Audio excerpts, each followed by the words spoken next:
Thanks, guys. Bob Fitrakis, the one, the only. To answer that question, what is so funny about peace, love, and understanding, Bob? A duck. People that have passed away and done things we... A duck's always funny. Come on, what kind of crowd is it? Once again, I'd like to introduce this man who, to hell with it, he really doesn't need an introduction. This is Doctor, excuse me. Double Doctor. Really? You're double Dr. Bob Fitrakis.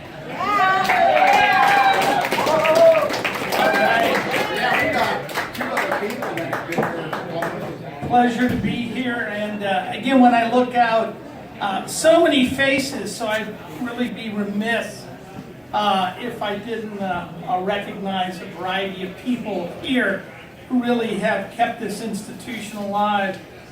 3 more years and the Free Press shall turn 50.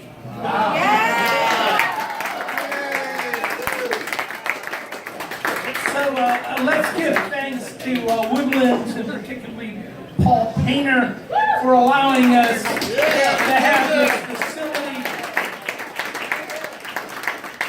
And many of the awards will be given out tonight, officially on behalf of the Columbus Institute for Contemporary Journalism, an incredibly innocuous name picked by Dwayne Jagger to mask the fact that we were tied to radical politics, and we still believe in striking at the root of the problem, and we still believe in activism. And I see a fist there from my favorite left-wing radical hippie woman, Margaret Sarber. All right. So many of you know we give an award out in the name of the former Free Press editor Libby Gregory, who kept this paper alive after that initial surge of idealism, which many of the songs you're hearing came from, and developed what we now call sustainable human scale businesses and economies.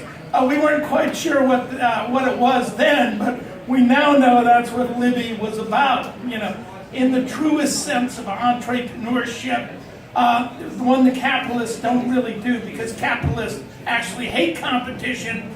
We believe in competing with cooperation and with love and building community and sustainability.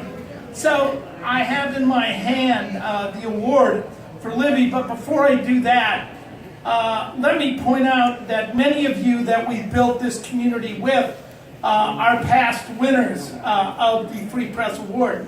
Cliff Hardenbeck, and again, we've done some major lawsuits together. And of course, Sibley, who, much like my wife, Suzanne, does the real work and the logistics. Cliff and I know we're the front guys, we're the smoozers, but we take orders well. Bob Stajinsky is out there someplace, probably with a camera, who's recorded much of this history.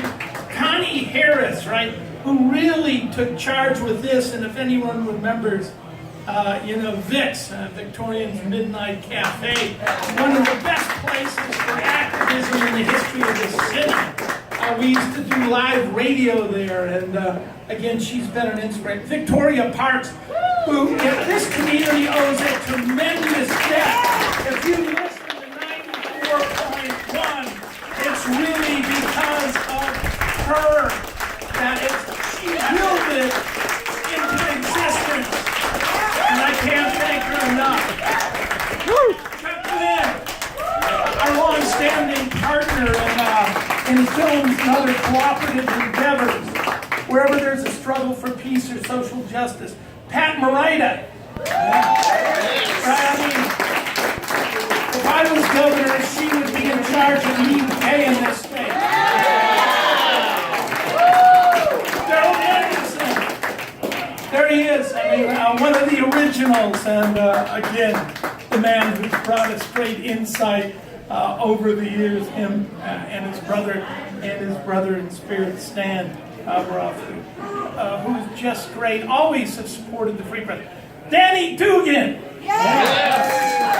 And again, Danny Dugan is now my radio co-host, and does a great job, and works much harder than I do. And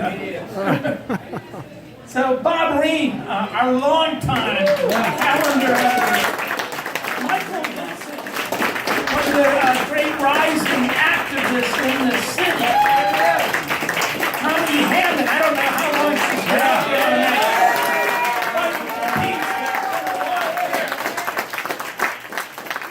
Gary Whitty, and again, Gary and I go way back to the State House lawn, and Winnie, who for years helped us organize at the Native American Indian Center when we used to have the award winners there. So Gary and Winnie. Okay, also in the audience, we got two people we can't do the paper without. Again, Gary Richards. Yeah. Gary Richards.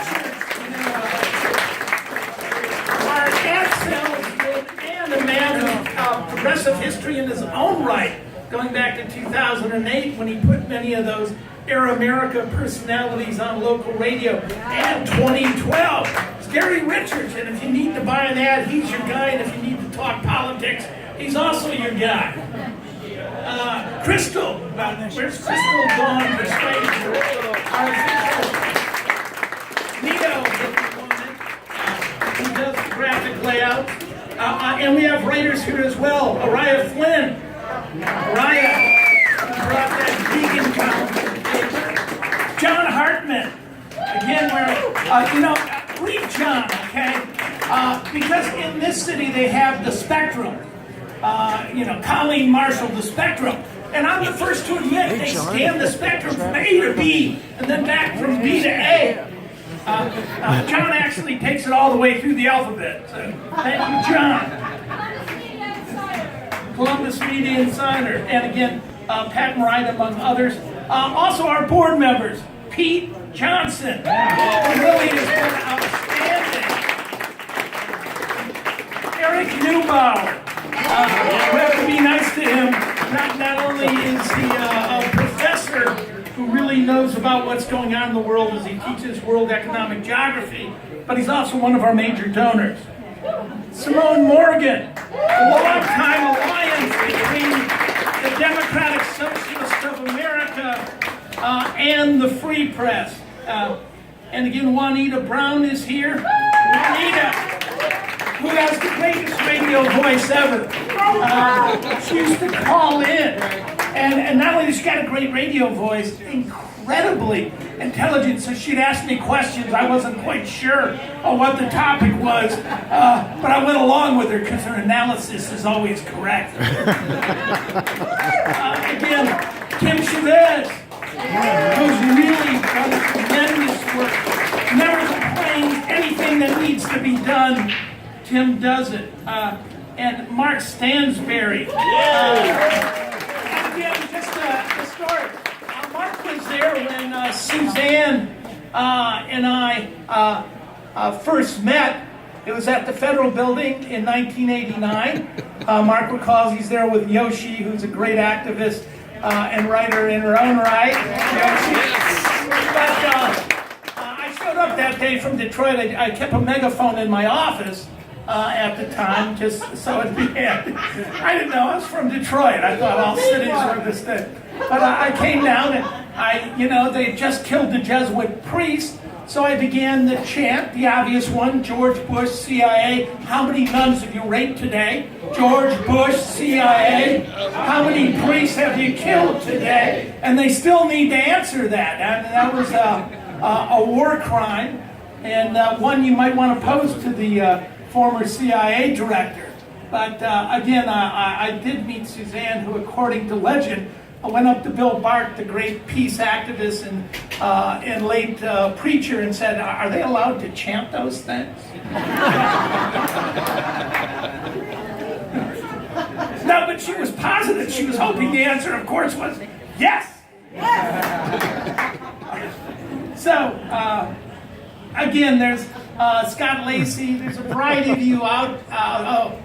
Abe, of course, who's done so much to bring social justice to the United States.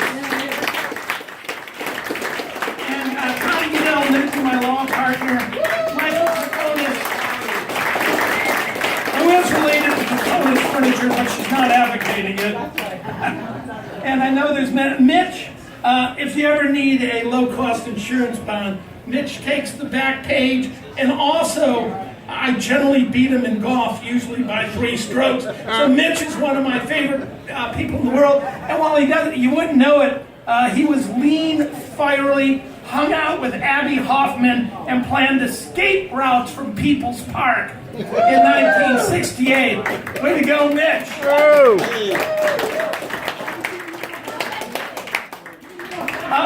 And again, Scott, our videographer, if he comes around, make sure you say something witty and profound for the legacy. All right. And if I've forgotten anyone out here, I can't see. I know I saw Mr. Hickman out there, who does a great job. And anyone else who I've missed, I'm not going to announce the. I got Connie, didn't I? Joe Motil. All right. Joe was quite actually talking about issues. Okay, with that in mind, I have in my hand the Libby Gregory Award.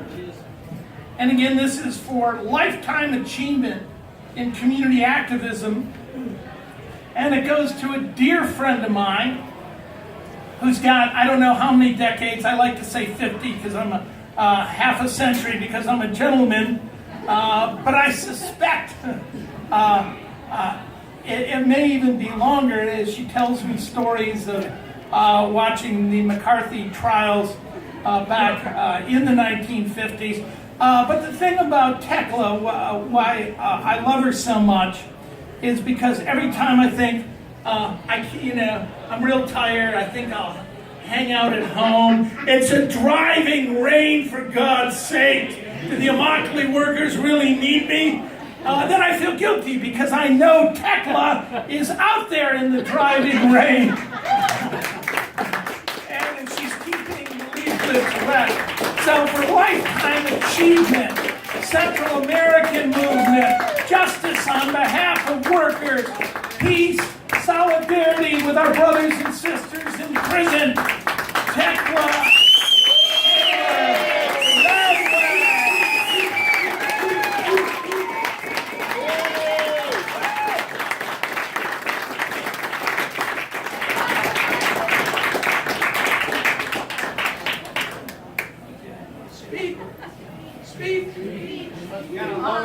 Not much to say except thank you very much. I'm in splendid company after hearing all the names of the people who before.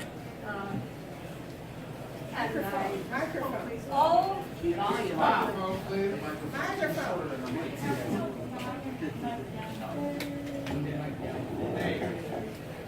I just hope we all keep struggling.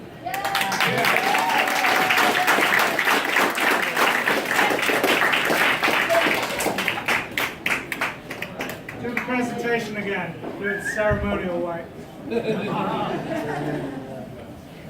All right.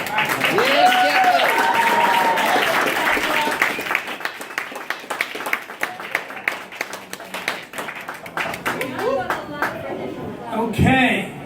We also give an award every year to a volunteer. And this year it's somebody most of you know. My good friend Gregory Gross, who served for a couple of decades on the Free Press Board. And my favorite Gregory Gross story is when things got rough at Rainbow Farms, right before the FBI shot the 2 co-owners of the farm back in 2001. We had to go up there to make trips, and Gregory Gross volunteered to drive with me up to Rainbow Farms and stand with the people that were fighting for the legalization of marijuana and against the drug war. If you haven't seen the book, you get a chance, burning rainbow farms. Also, we were stopped in a small town, and again, some of you may know my brother is a disabled police officer, and he said, well, okay, black guy, white guy, mid-40s, driving through small town America, you're lucky you're out of jail. But Gregory Gross, for his long history of community activism, where is he? We'll have to bring him up here. Mr. Gross, and the man who's kept together the treasurer for the Green Educational Fund, Central Ohio Green Educational Fund, which sponsors 94.1 WGRN, the Green Renaissance, Gregory Gross.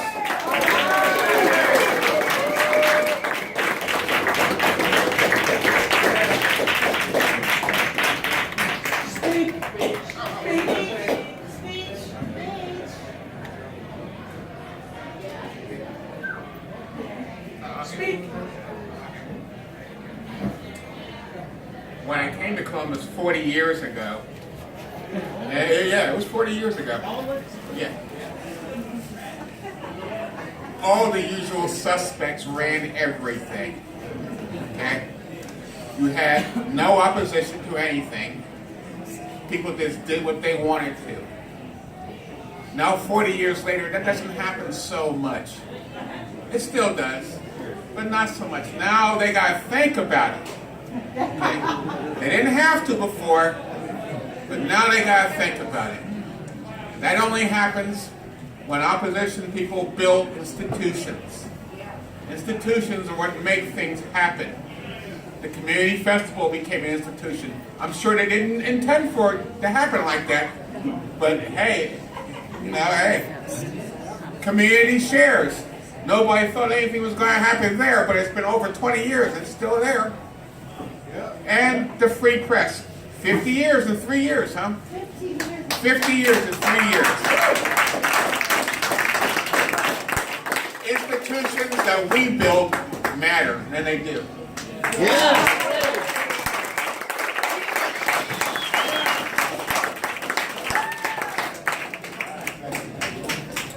Woohoo! Thanks, Greg. You're welcome.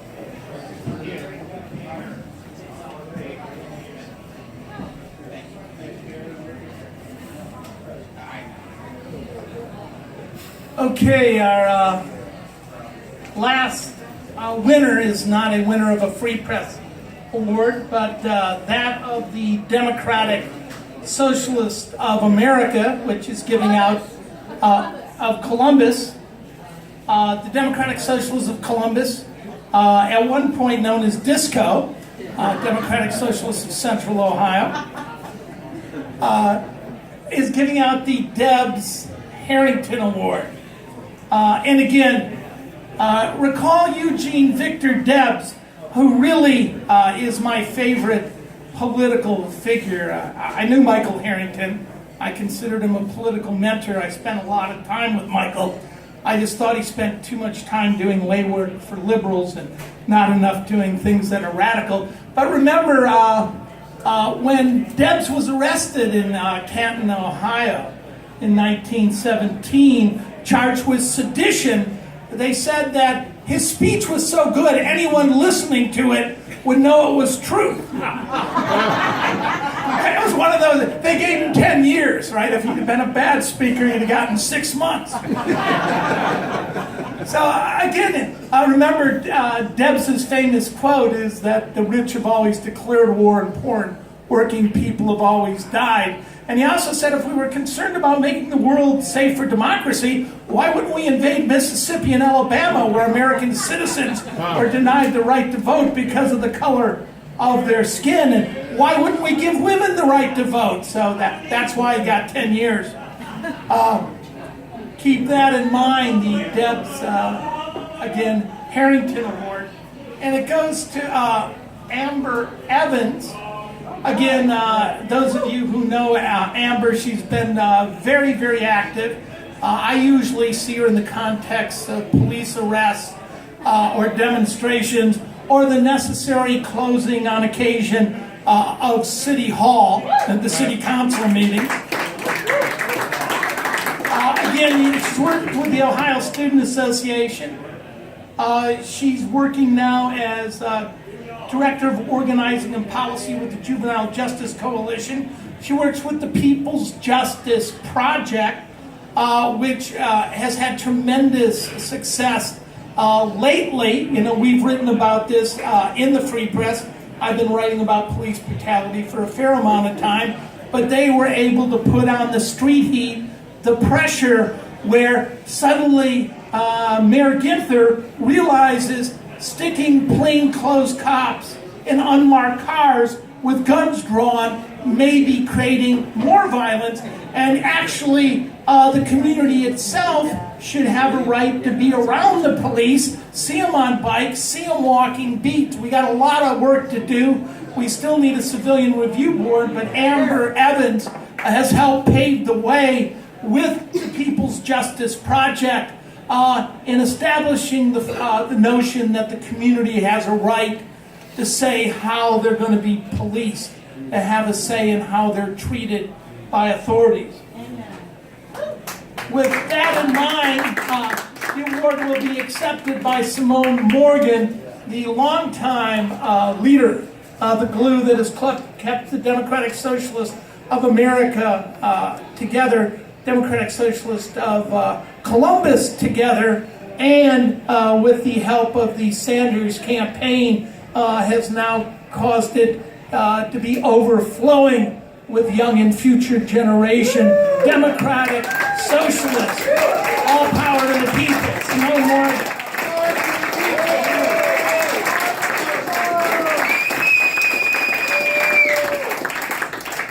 Thanks. I will convey this to Amber who's been here tonight. And I'll just close with my favorite quote from Debs, which some of you have heard me say before. While there is a lower class, I am in it. While there is a criminal element, I am of it. While there is a soul in prison, I am not free. Those are the words. All right, and knowing Eugene Debs, because he liked to have an occasional drink, if you read any of his biographies, and he loved the working class, he really wants you to get off your ass and jam. It's time for the protest fest. All right.